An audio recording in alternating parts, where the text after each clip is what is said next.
Welcome to TSplus Remote Access. In this tutorial, we'll go step by step through assigning an application to a user so they only see what they need when they log in. Let's get started. First, we'll add an application. Open the Admin tool and go to the Applications tab. This is where you publish the applications your users can access remotely.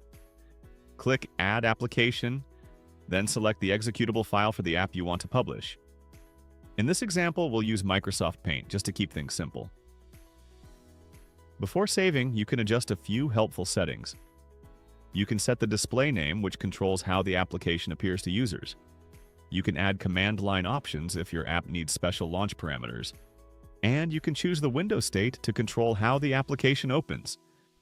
When you're ready, click Save. Now let's assign the application to a user. Select the application you just published and click Assign Application.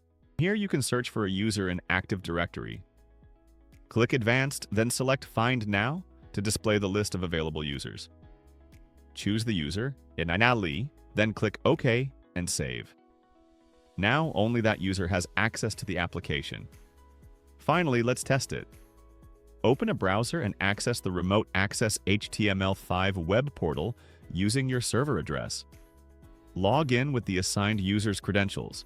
If everything is set correctly, the user will see the assigned application right away, in this case, Microsoft Paint, instead of a full desktop. This is a simple way to improve security and keep the user experience clean by giving access only to the applications each user actually needs. Thanks for watching. For more information and advanced documentation, please visit our website, tsplus.me.